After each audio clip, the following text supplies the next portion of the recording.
like being put up for adoption, it was like hard for me because I think of it as like I wasn't good enough from day one. And then like being sent here, it was kind of like, what if I wasn't good enough for them there?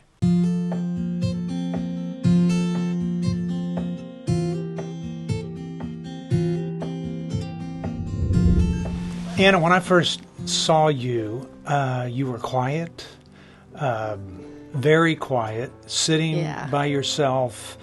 And I thought, oh no, she just looks like she just looks like a mess. Yeah. If you had to describe your life 5 months ago, how would you describe it? Before Heartlight? Yeah. It was probably still a mess, but I think that I thought things were good at the time before I came to Heartlight. And then maybe a month or so before I came here, everything changed. And then, I got a lot of different perspectives. Yeah, what changed? I think I lost a lot of relationships. Like, I lost my relationship with, like, my parents. Wow. And it was really hard to open up to people because I was just like, I don't know who to open up to now, so... How'd you do something stupid, or...? Yeah. I got caught smoking, and that was interesting. And then my parents gave me back a lot of freedom. Within like a week, I got phone back, car privileges. Yeah. And then, like less than a week later, I got caught with somebody else, and that was the last straw for my parents. And so they said, okay, something's happening. Mm-hmm. So you get to Heartlight. What was your feelings the first couple of 3 weeks that you were here? I was still in shock. I was extremely surprised. Yeah. I thought that I was just going to go to school, and then I came here, and it was like everything changed. What's a counseling center? I mean, it helps people through stuff. So as you started doing the counseling stuff, did lights start to come on and you start to see things you didn't think about beforehand? Yeah, I thought of a lot of different things. Within like the first week, I did a lot of thinking just because I was still not used to being here, and I was trying to figure out still what happened. Yeah. And okay, so, I mean, as you work through things, what are things that you see that have affected you in life? I think, like some things I've noticed within myself is like noticing things from the past that affect things of like how I am today. Yeah. Like what? My adoption, that was something that I didn't really think of. I always pushed it away. I didn't like to talk about it with people. Why? I don't know. It's just always, it's been a tough subject for me. Wow. And then I kind of started like talking about it to people, and then I realized that there were some like things that came along with it, like how I am today with people and how I like react around people. Wow. So. And you were adopted from? Kazakhstan. Kazakhstan. Yeah. So you were adopted at what age? A few months. I'm really bad with time, but I was extremely young. So. Yeah. So, but everything went well up until a point. Do you think that started affected you, and you didn't know that it affected you? I think it started to affect me, like even when I was younger. Yeah. I just didn't even realize it. But now that I'm older, it like changed a lot of things. Wow. But changed things like relationships with people. And like making them harder, or it made it harder because I was like scared of making relationships. Why? I fear a lot of things. I fear abandonment and not being good enough for people. Yeah. And I think that was really hard for me because when I realized that, I just thought I could just be on my own and figure things out myself because I didn't want help from anybody else or like open up to other people. Yeah. Because, fear of judgment and all that. Isn't that funny? Okay, so here's your parents. I mean, you love your parents? Yeah. Yeah. They think they love you? Yeah. Okay, so you got this relationship with them.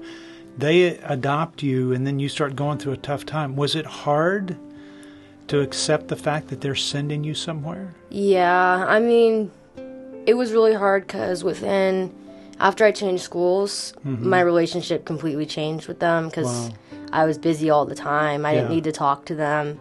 And then they started asking questions, and I just lied to them because I didn't want them to know things. Cause Do you think the stupid things you were doing were trying to fill the void of the unhappiness that you had, or? I think so. Some of it was. Yeah, like eventually I started doing things because I wanted to be like everyone else and have fun. Yeah. And then I was later like, no, this isn't just to have fun. It's trying to like make everything go away. Kind of self-medication and stuff. Yeah, it was a lot easier than like talking to my parents. Yeah. So. Okay, so what are some big things that you've learned while you're here? I've learned that a lot of it right now is like working on like self-worth. That's been a little bit of a struggle for me. It's been really hard to accept like being good enough and not. I've always wanted to be perfect and that's something that's been hard for me, is that I can't be perfect. And you want to be perfect to prove that you're worthy of not being abandoned? Yeah, or just being good enough for somebody, because I don't know if that makes sense. It does, but it makes sense, but it perplexes me, because I look at you and I go, abandon, leave, have to be perfect? I go, you are so relational that it's, I mean, you're not any of those things. I know those are things that you deal with, but when I look at you, that's not what I see. Yeah.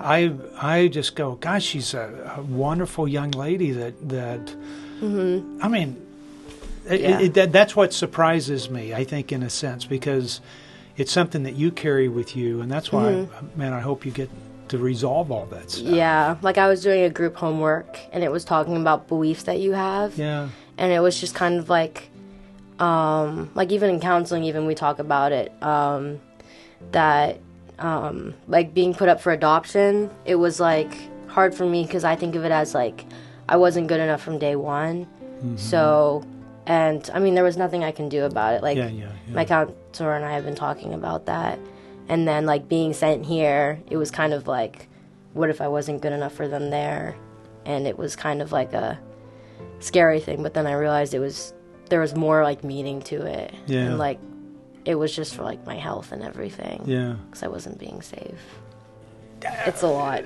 Oh, I know it's a lot, but I'm so glad you're dealing with it, though. Because, I mean, if you don't deal with it, it changes who you're going to marry one day. It changes how you'll raise your own kids. It's just with relationships in general, like, I've realized that I've made a lot of, like, surface level relationships. Yeah. And they're not, like, deep relationships that will, like, be beneficial. Yeah. And, like, I'm, like, working on it with my parents, too. Because I was fine with them, and then it became very surface level. And then here it helps me work on my relationship so I can, like, have a good relationship and be able to talk to them about things. So your relationship getting better with them?